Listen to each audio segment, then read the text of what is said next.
Eu já fiz compartilhar a tela. Embaixo. Está a entrar agora. Ora, estamos Boa. nós. Olha. É um quadrozinho. Está aqui, pronto. Então, eu vou continuar aqui a minha pequena apresentação.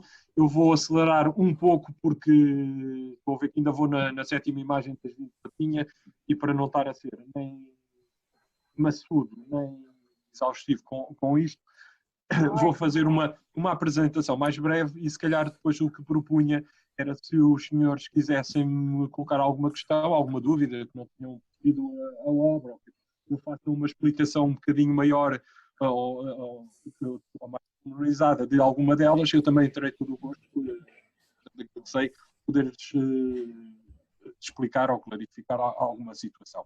Pronto.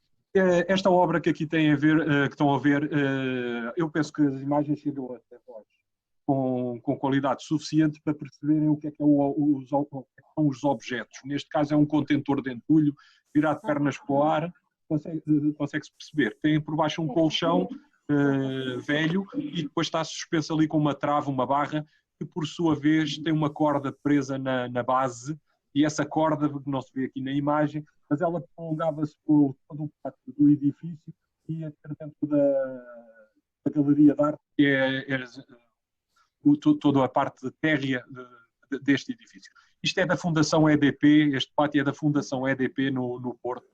Foi um trabalho que me foi pedido, encomendado para uma exposição que eles realizaram lá nessa altura. E o tema era livre em termos da ideia para nós explorarmos. Deram carta branca. A única coisa que eles pediam para os artistas participaram era terem em conta que a obra tinha que ter mais de 70% de materiais recicláveis.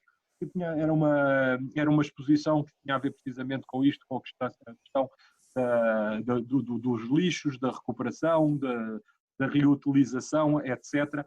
E, portanto, faziam isso. Eu, no entanto, são temas que eu tenho cuidado, que interessam-me também, a questão das reciclagens, da relação do homem com o meio ambiente, interessam-me, preocupam-me, não tenho propriamente explorado. No entanto, não me afastando daquilo é que sim, são os meus temas mais importantes, são a relação do homem com o homem e também do homem com o seu meio envolvente, mas fui aqui também uma vez mais tocar pontos que me são sensíveis e eu já abordo na minha obra. Neste caso, a peça chama-se Clandestinos e é, como se pode perceber, uma espécie de uma ratoeira para apanhar aquelas pessoas que nós normalmente chamamos de clandestinos. Importamos esse epíteto de clandestino, ou quase como criminoso, para termos um pretexto ou um abrigo dentro da lei para apanharmos estas pessoas e ou prendermos ou devolvermos aos países da origem. Ou seja, isto tem a ver aqui com as questões da marginalização e com questões de segregação humana. E eu fiz esta peça para esta exposição e, uma vez mais, recolhi a materiais já previamente existentes, dando-lhes outro sentido e procurando dar também outros significados. Eu tenho aqui uma outra obra que também já não me pertence, está num colecionador de Frankfurt já há uns bons anos. É uma peça que eu dei por título Champigny. Creio que se calhar para os senhores não é novidade nenhuma este nome. Para as gerações mais novas e talvez também por isso, ou pensando também nisso, eu achei por bem que a peça tivesse para perpetuar um bocadinho na nossa memória, ou também para dar a quem não conhece, dar tema de discussão e de conversa este nome, Champigny, ou mais concretamente Champigny-sur-Marne, é precisamente o nome de uma região nos arredores de Paris. Atualmente já é uma zona cheia de prédios habitada, mas na década de 50 e 60, nomeadamente na década de 60, foi o local para onde emigraram, era a zona nos arredores de Paris, para onde emigrou uma boa parte dos nossos emigrantes com destino à França e a Paris, e que quiseram lá ficar à procura de melhores condições de vida, a fugir precisamente de duas coisas muito concretas, como sabem: a fome existente no nosso país nessa altura e outros em fuga da guerra colonial.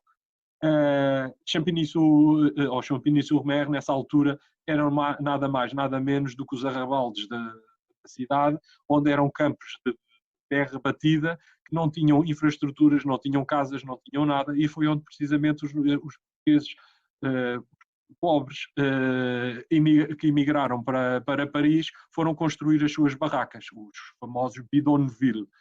E eu quis, com esta obra, falar de um passado histórico português recente, que é recente, para nos fazer pensar outra vez nesta questão das migrações e no modo como é que nós lidamos com os imigrantes. A peça é também de 2010, era numa altura em que ainda não se falava muito destas questões das migrações e massivas e maciças que aconteceram anos mais tarde aqui na Europa. Mas eu, nesta altura, aliás, quando fiz isto, as pessoas também diziam: mas isto não existe, estes problemas de migrações, e a Europa recolhe todas as pessoas e acolhe todas as pessoas, somos solidários, somos isto, somos aquilo, cheios de virtudes. Depois vimos, infelizmente, viu-se quando houve e está a haver esta procura maciça de entrada de pessoas no nosso continente, a aflição e o medo que isto tudo não nos causa. E eu, com esta obra, fiz este conjunto de caixas de correio, dispostas assim de um modo quase arbitrário, com materiais toscos, aproveitados do lixo. Tudo isto foi construído por mim, foi material que eu fui recolhendo das lixeiras para construir isto, tal e qual o mesmo procedimento que as pessoas que habitam em Champigny ou noutros bairros de Lata fazem, a atitude de recoleção do lixo dos outros para construir algo para si, nomeadamente as suas habitações. No entanto, eu, com esta obra, fiz depois aqui uma outra coisa, foi que cada uma destas caixinhas tem uns nomes de várias de pessoas, uma, duas, alguns 3 pessoas por cada uma destas caixas. Estes nomes variam entre si, e quando se lê, quando se vê a obra de perto, percebe-se que as origens destas pessoas são diversas, são várias, podem vir de vários sítios. Alguns nomes são nitidamente nomes de pessoas africanas, outros de pessoas da América do Sul e outros de pessoas do Oriente. E o que eu quis com isto foi precisamente representar aqui 27 comunidades migratórias para o nosso país, aquelas que têm maior representatividade dentro do nosso país em termos de imigração.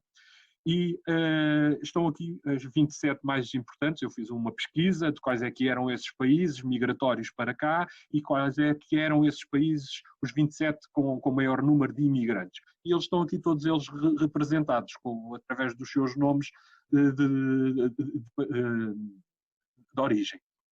E pronto, eu com isto quis criar aqui um confronto entre a palavra Champigny, que nos remete para um passado histórico nosso, e um presente atualmente, de ter estas 27 caixas de correio a referir pessoas que vêm e migram neste momento para a Europa. Também já devem, se calhar, se ter apercebido, este número de 27 caixas não é um número por acaso. É que na altura que eu fiz esta obra, era o número precisamente da Comunidade Europeia, na altura, entretanto aumentou para 28 e já voltámos a 27, mas eu, quando quis aqui escolher 27, foi um número, não foi arbitrário, foi mesmo por isso, para fazer uma vez mais a alusão ao contexto geográfico em que eu me posiciono. Aqui tenho uma outra obra onde eu também falo outra vez destas questões da Europa versus o resto do mundo, nomeadamente o terceiro mundo, e em que fiz aqui com um dispositivo de um equipamento desportivo. É um equipamento verdadeiro. Eu comprei isto mesmo. É um equipamento de salto com vara. E eu apresentei isto há uns anos numa galeria em Lisboa, onde perdão, coloquei todo este dispositivo. Esta peça, infelizmente aqui a fotografia não se vê muito bem. Os senhores, se tiverem curiosidade, no meu site na internet têm esta foto e depois tem algumas de pormenor. Eu se calhar fiz mal em não tê-las colocado já aqui, mas porque ajudava na interpretação e visualização da obra, mas não pus. Mas posso-vos adiantar que neste quadrado todo que vem aqui, entre as traves e a barra, está um conjunto de linhas de arame farpado. Tudo isto é uma rede de arame farpado que eu quis com isto fazer a alusão de um crescendo, tal como existe no desporto, no sentido inverso, da pessoa tentar ultrapassar-se a si mesmo, melhorando as suas capacidades. Aqui esta situação é completamente contrária e perversa e malévola, que é o arame farpado. É as barreiras que nós vamos construindo cada vez mais altas, à medida que vão sendo transpostas, vamos dificultando a passagem ao outro. E depois, aqui na almofada, no colchão, eu coloquei a bandeira da Comunidade Europeia, numa alusão precisamente a esta separação de territórios que eu queria definir muito bem. E, claro, aqui a nossa bandeirinha dentro da parte mais confortável de tudo isto, que é o lado de lá, onde tem o colchão, um objeto confortável, cómodo, não nocivo. Pronto. E esta peça eu também aqui fiz uma outra coisa, dei o título de chamar Fronteira Namban. Os títulos, como se calhar já se aperceberam, ou até se calhar o Nuno já vos falou disto, no caso da minha obra é muito importante. Muitas vezes, não só por contextualização de alguma da minha ideia, outras vezes também para criar pistas ou linhas de leitura para o espectador em relação àquilo que eu quero transmitir. Por outro lado, também tem outra coisa que tem a ver com os referentes, que muitas vezes, no meu caso, aquilo que eu quero referir ou quero depois fazer alusão tem a ver com questões históricas. E como eu já disse aqui por 2 ocasiões em outras obras, eu vou muitas vezes buscar a passado histórico nacional, português ou europeu, para ir falar de coisas atuais. E isto para dar um pouco a entender de que parece que andamos em ciclos temporais, que as coisas não deixaram de existir, as coisas más não deixaram de existir para sempre, no seu todo, mas parece que andamos às voltas e à roda e de coisas que consideramos que já desapareceram, perigos que já não são iminentes, a meu ver ainda são. E alguns deles têm a ver com voltar a situações anteriores. E muitas vezes faço isso, referências históricas para nos lembrar ou virar o espelho para nós e ver como é que as coisas passavam antigamente e como é que se estão a passar agora e levar-nos a pensar um pouco sobre isso. O Fronteira Namban, não sei se a palavra Namban é familiar ou não, eu posso dizer que isto é um termo japonês que surgiu no século XVI, precisamente para definir um período da história japonesa que foi o período Namban. Eles, para nós, até são muito famosos esta palavra, porque existem uns biombos no Museu de Arte Antiga, em Lisboa, são peças raríssimas, são das peças mais importantes daquele museu e do nosso património nacional, são os biombos Namban. E são os biombos que foram produzidos durante aquele período restrito, sensivelmente um século, em que os portugueses, que foram os primeiros ocidentais a chegar às costas do Japão, como é sabido, em 1543, chegaram lá e durante um período de sensivelmente 90 anos tiveram relações comerciais e culturais privilegiadas com os japoneses. E foi um período, para nós tivemos sorte, que coincidiu eles criarem naquela altura uma abertura, o Japão feudal, que era fechado sobre si próprio, e tinha uma guerra civil há bastantes anos. Por coincidência, naquela altura que os portugueses lá chegaram, eles foram mais receptivos, porque também tinham interesses para isso, foram mais receptivos com a chegada dos portugueses e abriram-nos as portas, quer para trocas comerciais, quer outras, mas nomeadamente pelas trocas comerciais, porque nós levávamos nas nossas bagagens para trocar com eles uma coisa muito importante, que eram armas de fogo. mais sofisticadas e melhores do que aquelas que eles tinham. E o senhor que nos lá recebeu, o Shogun da altura, foi muito simpático porque percebeu ali uma grande vantagem que nós lhes dávamos a ele para negociar com outras coisas e comprar armas, que foi o que lhe permitiu a ele depois unificar o Japão à custa da guerra e do poderio armado que ele tinha. Eu falei disto, fui buscar a fronteira Nanban, porque achei piada e muito interessante esta situação toda. Porque na altura os japoneses, assim como nós europeus, olhamos às vezes com algum descrédito e dúvida e receio e medo de outras pessoas que nos são diferentes e que vêm para a Europa. Os japoneses, ao contrário dos europeus de agora, e alguns, eu salvaguardo, sei que não somos todos assim, felizmente, os japoneses na altura também fizeram isto, que foi abrir portas àquele, ao outro, ao desconhecido, ao estrangeiro, ao estranho, abriram portas e tiveram curiosidade, ainda que interesses, como eu já salvaguardei, mas tiveram curiosidade e abertura para comunicarem e dialogarem connosco. E fizeram isso. Muito embora, pronto, eles tinham lá a sua imagem de nós, que era uma imagem um pouco negativa, achavam-nos feios, grotescos, mal cheirosos e tudo mais, mas mesmo assim abriram-nos as portas e tivemos um contacto cultural e económico durante um bom período. Estes Nanban, ou estes estrangeiros, estes forasteiros que chegavam ao Japão nessa altura, tinham este nome muito curioso, que era os Nanban-jin. Os Nanban-jin, traduzido para português, significava os bárbaros do sul. Só por aqui já dá para perceber como é que eles nos interpretavam. Eram os bárbaros. Aquelas pessoas andrajosas que chegavam ali vindo numas naus muito esquisitas e que vinham lá com umas coisas boas que nós até gostávamos e por isso fazíamos também umas trocas. Mas pronto, isto para dizer que foi um pouco, falando desta abertura temporária que o Japão teve connosco, de uma aceitação, eu fui buscar este termo da fronteira Nanban. Eles também nos viam com maus olhos e passaram a ver com bons. Em Portugal ou na Europa nem sempre isso acontece e eu tenho pena que nós não possamos ter o mesmo tipo de atitude com os imigrantes que para aqui vêm, para este espaço. Pronto, aqui é uma outra obra que eu apresentei, eu se calhar também não iria perder ou alargar muito com isto. É uma obra que faz referências dentro da arte contemporânea, que evoca uma obra de um artista minimalista norte-americano chamado Donald Judd. Ele tem umas obras que têm uma disposição formal muito parecida com a minha.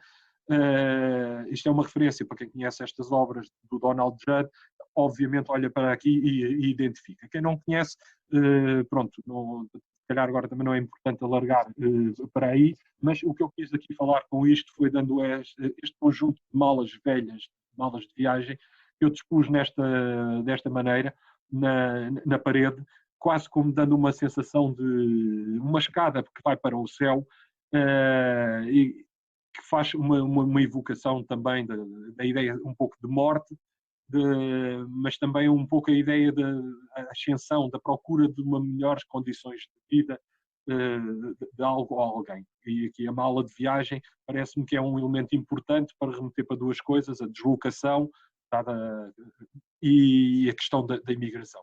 Esta é uma nova obra também que eu fiz, apresentei há uns anos em Sines, e tem a ver também com esta questão das fronteiras e das questões migratórias. É uma barreira de fronteiriça que está ali a impedir a passagem de um barco. Isto é uma coisa que parece destituída de sentido, porque estas barreiras estão em terra, temos ali um barco que supostamente está no mar, mas eu quis falar conjugando no mesmo espaço, com estes objetos, conjugar estas duas coisas, dois modos de transição e de deslocação para o continente europeu. Isto é uma outra peça que também é feita em barro, são um conjunto de cacos de barro, é barro preto, que tem esta disposição em roda com este círculo, são sensivelmente 2000 cacos de barro e cada um deles tem lá escrito um nome. Isto também foi uma peça que vem numa sequência de um pedido feito determinadas características para integrar uma exposição, havia um tema, e eu tive que subordinar a minha ideia a esse tema. E, nomeadamente, até por causa de... Foi um convite vindo de Viseu, e pediram para fazer uma obra específica que tivesse alguma coisa a ver com a região de Viseu. Eu peguei aqui numa coisa que é tradicional daquela zona, que é o chamado barro negro. Este modo de produção de barro que eles têm, bem como no norte do país, mas ali também, e então fiz esta obra. Eu não vou alargar também com muitos pormenores acerca dela, mas posso só dizer que estas pecinhas todas que aqui tenham nomes de pessoas, uma vez mais, nomes de pessoas vindas de várias regiões do globo, que não são europeus, nomes europeus, são nomes de pessoas africanas, com origem em África, América Latina, Oriente, uma vez mais para fazer alusão à questão da imigração. E estas peças, eu dei o título a esta obra chamada Óstracos. Os óstracos, para quem não sabe, eram, na antiguidade romana, os boletins de voto que os romanos e os gregos, acima de tudo, os gregos, utilizavam. Eu estou a dizer romanos e estou a dizer um erro. Eram os gregos. Na antiguidade grega, quando constituíram a democracia, os gregos faziam uma coisa que era, democraticamente iam votar quem é que, entre outras coisas, quem é que não merecia estar na polis, na cidade. Quem é que devia de ser votado ao ostracismo, ao esquecimento, e isto, ao degredo, utilizando uma palavra nos é mais familiar. E então os gregos o que faziam era precisamente, na altura não tinham papel, era barro, e escreviam nos cacos de barro, que eles lá tinham com verdura, escreviam o nome da pessoa que eles achavam que devia ser ostracizada, colocada no degredo, mandado lá para o tarrafal da altura. E então faziam isso. E eu aqui, o que eu fiz foi criar esta obra com estes cacos de barro, onde coloquei precisamente os nomes de variedíssimas pessoas, e aludindo, ou fazendo precisamente a alusão e referência a essa situação deste passado histórico europeu, de como era o procedimento. Aqui é uma outra obra onde eu fiz com umas barreiras também, numa galeria em Lisboa, apresentei isto numa galeria em Lisboa, são as barras de fronteiriças, nós vemos nomeadamente nas fronteiras, onde eu aqui fiz uma coisa completamente disfuncional. Isto não está a funcionar, mas é uma obra artística, seguindo um pensamento estético, onde retirei toda a funcionalidade e mobilidade das pessoas na galeria. Eu, quando coloquei isto ali, as pessoas, para circularem livremente na galeria, que é uma coisa que nós fazer, viam-se a sua circulação, a sua locomoção dificultada, precisamente porque eu tinha estas duas barras, e nós, para passarmos de um lado para o outro, tínhamos sempre de andar para baixo e para cima, baixar a cabeça e levantar. E por uma vez mais foi só uma pequena, diria, brincadeira para criarmos um entrave, só para vermos um incómodo. Não é para nós, numa situação destas, estar numa galeria a visitar um espaço e sermos logo incomodados com uma barra ou duas a impedir-nos a nossa circulação. Agora é difícil, se calhar mais difícil imaginar, quando nós não temos os papéis, os documentos necessários para entrar num país.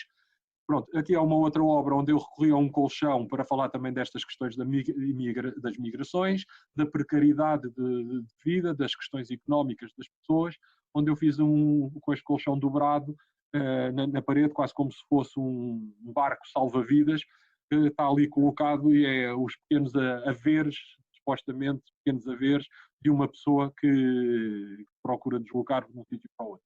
É uma outra obra também que eu fiz mais recentemente e apresentei no Museu em Faro, onde tenho estas peças feitas com mantas de veludo. São aquelas mantas pobres que normalmente os sem-abrigo utilizam para se abrigar, porque têm uma grande vantagem, são bastante quentes, são confortáveis e são bastante baratas. E eu fiz isto do seguinte modo: pus estas caixinhas aqui com estas peças dobradas desta maneira. Também não foi só porque achava que era giro, que era bonito fazer uma coisa assim engraçada. Não, isto uma vez mais tem a ver com referências a questões por um lado, das migrações, por outro lado, com as questões de pobreza, de exclusão social, exclusão económica e desta bipolaridade ou disparidade também que existe no nosso planeta, da riqueza de uns e da pobreza de outros, e fiz isto desta maneira porque, se não só podem, se calhar já ter reparado com isto ou não ter reparado, mas estas peças estão dobradas da mesma maneira que são dobradas as bandeiras nacionais em alguns países. E essas bandeiras dobradas, normalmente, em situações de homenagens que os próprios países prestam à pessoa que morreu, que depois vemos habitualmente, o caixão tem a bandeira da nação por cima, e depois há uma cerimónia militar que acompanha, em que a bandeira é dobrada sob uma determinada forma.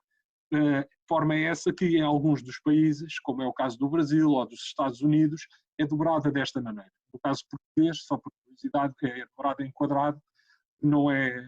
Pronto, eu não achei que era tão bonita e tão conhecida e evoquei esta porque é subejamente a mais vista, nomeadamente nos filmes americanos, que aquilo aparece com frequência, há mortes dos soldados americanos, eles estão sempre com este tipo de cerimónias. E depois o que fazem é agarram nessa bandeira, em homenagem ao morto, ela é dobrada, colocada numa caixinha dourada, com uma etiquetazinha a dizer quem é que morreu, quando é que morreu e quais foram os feitos que essa pessoa fez. Eu aqui, nesta peça, que dei por título Anónimos, quis mostrar precisamente o outro lado da moeda. É daquelas pessoas que são seres humanos que merecem todo o respeito e toda a dignidade, mas que infelizmente em vida não tiveram isso, e são pessoas anónimas, vão enterrar, às vezes nem se encontram os corpos, mas quis fazer essa alusão às condições de vida precárias de muitas outras pessoas. Isto é uma outra obra onde eu também procurei fazer uma referência a isto. Neste caso, a parte das bandeiras eu já não explico, a dobragem das peças. Isto é uma instalação que estava colocada num museu, foi num museu em Braga, onde eu expus esta obra, e tem estas peças todas espalhadas pelo chão, quase como se fossem restos de um naufrágio que aportaram numa costa marítima. Elas estavam distribuídas assim ao longo da galeria, todas pelo chão, empurradas, como se tivessem sido arrastadas pela maré. Isto é uma evocação indireta, ou mais direta, se calhar, pronto, é quase como se cada uma delas representasse um corpo humano, e era aquilo que nós mais recentemente viemos a ser familiarizados, que era com as imagens de corpos mortos que vinham dar às costas do sul da Europa, de pessoas que morriam naufragadas à procura de melhores condições de vida neste continente. Uma outra peça que também fala e evoca esta questão da morte, da deslocação marítima. Tenho aqui um barco dividido em duas partes, ligado pelas mesmas mantas, uma vez mais para falar também deste assunto. Aqui são duas imagens, é uma imagem que tem dois sinais de trânsito que estão queimados. Eu chamei esta obra impasse, ou seja, aquela hesitação, uma coisa que não sabemos para onde é que vamos. E aqui tem a ver, pronto, com duas placas de indicação de direção em que estão queimadas. A ideia do flagelo, através do fogo, da queima, que pode nos remeter para ideias de destruição de guerra, e a questão da dúvida para as pessoas quando se deslocam, o que é que vamos fazer da vida, para que lado é que nós vamos, o que é que vai ser de nós agora. Pronto, eu quis com esta obra fazer referência precisamente também a isso. Estou a passar um bocadinho rápido para também não vos estar a amassar e ainda há algum tempo para discussão. E esta obra que eu chamo Os Tais é uma cruz de poste elétrico que está queimada na sua base e que está suspensa na nave desta igreja. Isto é um museu de Faro, onde eu apresentei estas duas obras pela primeira vez. E aqui foi uma vez mais para falar desta questão da morte, também da ascensão e do nosso papel, ao fim e ao cabo, no mundo e no planeta. A peça aqui chama-se estais, o nome também não surge por acaso. Eu, quando digo estais, não pensei nele em termos de forma verbal do verbo estar, não tem a ver com vozes estais. O estai, para quem conhece náutica, sabe, para quem não conhece, que era o meu caso até há uns anos, o estai é o cabo, diria que é um dos cabos mais importantes que existem nas embarcações, serve para segurar o mastro principal da embarcação à proa. É aquela cabo que vai desde lá de cima da bandeirola até à parte da frente do barco. Existe um nas traseiras, que é o contra-estai, e o estai, que é o que está na frente. Pronto. E eu utilizei isto aqui por causa precisamente de falar destes cabos que nos sustentam e que nos prendem à vida, que nos amarram à vida. Foram algumas das linhas de pensamento que eu quis evocar aqui com esta obra. Obviamente, nós, enquanto espectadores, não temos e não podemos saber estas coisas todas, é só mais uma questão de agora complementar qual foi a intenção do artista ao pendurar aquela coisa ali em cima, o que é que ele quer com isto. Pronto, isto poderá-se para nós, não sabendo o que eu acabei de dizer, ter uma leitura interessante ou não interessante, pode ser podemos achar piada ou não achar piada, nenhuma há aquilo. Poderá, eventualmente, para quem tem curiosidade, o que é que o artista fez, porque é que ele fez aquilo, o que é que ele está a querer dizer com aquela coisa ali pendurada. Pronto, eu estou a explicar precisamente isso para complementar o lado visual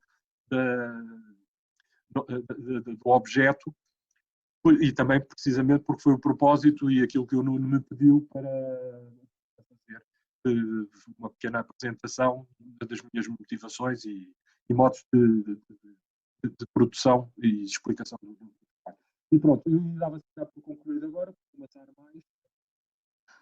Deixava a palavra ao Nuno e, eventualmente, se quiserem colocar alguma questão, terei todo o gosto, prazer em responder.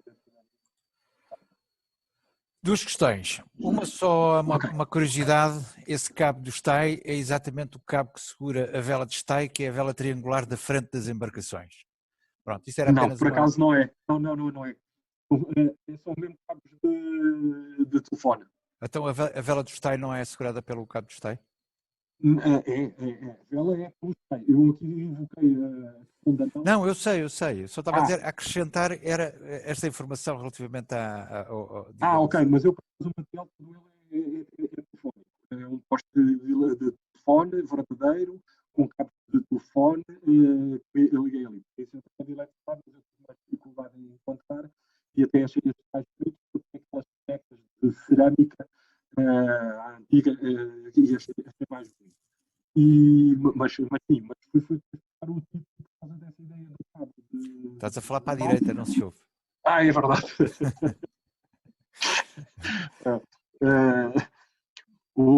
Fui buscar fui buscar os cabos pelo nome, lembrei-me disso, podia ter-lhe dado outro título, às vezes são títulos provisórios, mas este depois acabou por ficar definitivo, porque eu gosto, eu faço vela e de vez em quando, e lembrei-me disso, olha, é um nome interessante se calhar para aquela peça, o estai pode criar aqui, tem a ver com o verbo estar, ao fim e ao cabo estai, mas eu não quis criar outra ambiguidade de sentidos e de leituras, e fui buscar o estai também por isso.